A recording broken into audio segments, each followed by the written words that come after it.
உன் பெயர் நீயா? உன் உடல் நீயா? உன் நினைவுகள், உன் எண்ணங்கள், உன் உணர்வுகள் இவையே நீயா? ஒரு நிமிடம் அமைதியாக சிந்தித்துப் பார்.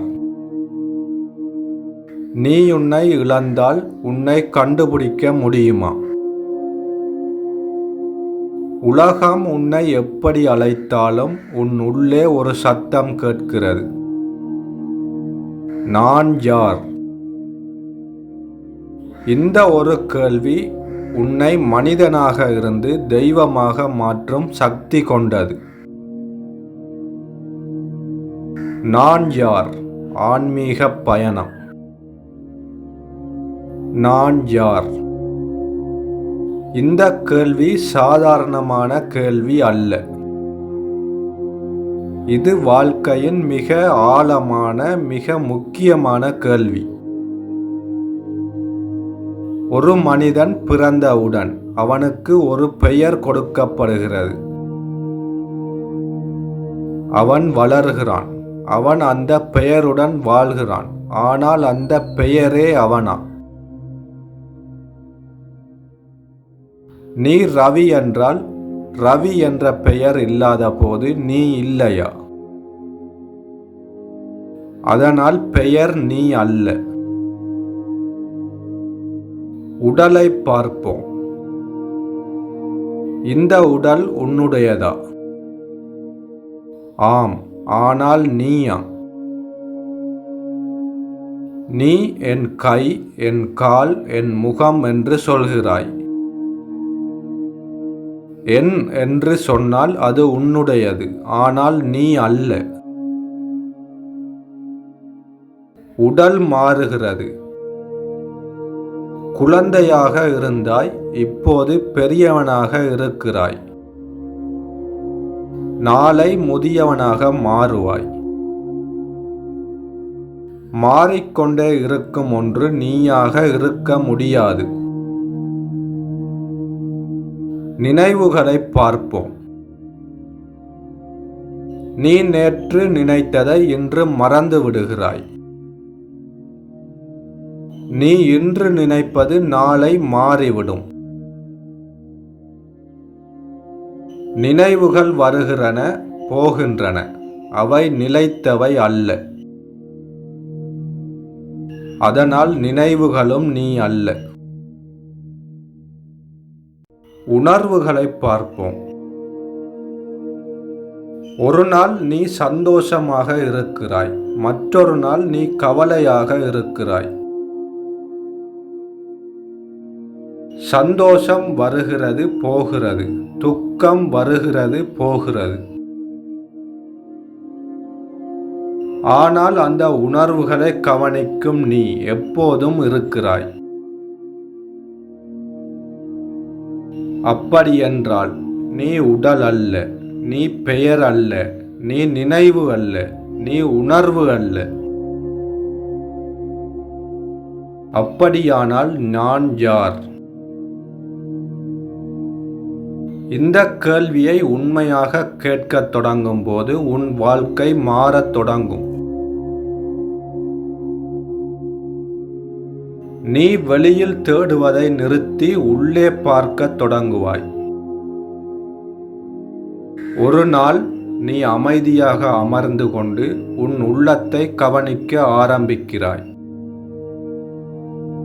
எண்ணங்கள் ஓடிக்கொண்டே இருக்கின்றன. ஆனால் நீ அந்த எண்ணங்களை பார்த்து கொண்டிருக்கும் சாட்சியாக இருக்கிறாய். எண்ணங்கள் வரட்டும், போகட்டும். நீ அவற்றை பார்த்து கொண்டே இருக்கிறாய். அப்போது ஒரு உண்மை புரிகிறது. நான் எண்ணங்கள் அல்ல, நான் அவற்றை பார்க்கும் சாட்சி. இந்த சாட்சியே உன் உண்மையான இயல்பு. ஒரு அமைதி, ஒரு ஒளி, ஒரு சுத்தமான விழிப்பு. இந்த விழிப்பு எப்போதும் இருந்தது, இப்போது இருக்கிறது, என்றும் இருக்கும். அது பிறக்கவில்லை, அது இறக்காது. உடல் இறக்கும், நினைவுகள் அழியும், பெயர் மறையும். ஆனால் இந்த விழிப்பு, இந்த சாட்சி எப்போதும் இருக்கும். அந்த சாட்சியே ஆன்மா. ஆம், நீ உடல் அல்ல, நீ மனம் அல்ல, நீ ஒரு ஆன்மா. இந்த உண்மை புரிந்தவுடன் உன் வாழ்க்கை முழுவதும் மாறிவிடும். பயம் குறையும், அமைதி அதிகரிக்கும். ஏனெனில் நீ அழியாதவன் என்று புரிகிறது. நீ இனி தனியாக இல்லை, நீ எல்லாவற்றிலும் இருக்கிறாய். மரத்தில், காற்றில், நீரில், ஒளியில், அனைத்திலும் இருக்கிறாய். அந்த ஆன்மா ஒவ்வொரு உயிரிலும் இருக்கிறது. அதனால்தான் அனைத்து உயிர்களும் ஒன்றே. நீ மற்றவர்களை காயப்படுத்த முடியாது, ஏனெனில் அவர்களும் நீயே. இங்கேதான் மிகப்பெரிய உண்மை வெளிப்படுகிறது. ஆன்மா என்றால் அது ஒரு தனி பொருள் அல்ல, அது பரம்பொருள். அந்த பரம்பொருளே கடவுள். நீ ஆன்மா என்றால் நீ கடவுளிலிருந்து வேறல்ல. ஒரு அலை கடலிலிருந்து வேறாகப்பட்ட சிறிய நீர். அலை என்பது கடலின் ஒரு வடிவம். அதேபோல் நீ என்பது கடவுளின் ஒரு வெளிப்பாடு. நீ தனி மனிதன் அல்ல, நீ ஒரு தெய்வீக அலை. இந்த உண்மை புரிந்தவுடன் நீ சொல்வாய், நான் யார் என்ற கேள்விக்கு. நான் உடல் அல்ல, நான் மனம் அல்ல, நான் எண்ணங்கள் அல்ல, நான் அழியாத ஒளி, நான் அமைதியின் மூலாதாரம், நான் ஆன்மா. ஆன்மா கடவுளிலிருந்து வேறல்ல. அதனால் நான் தான் கடவுள். இந்த உண்மையை அறிந்தவன் இனி பிறக்க மாட்டான், இனி மறையவும் மாட்டான்.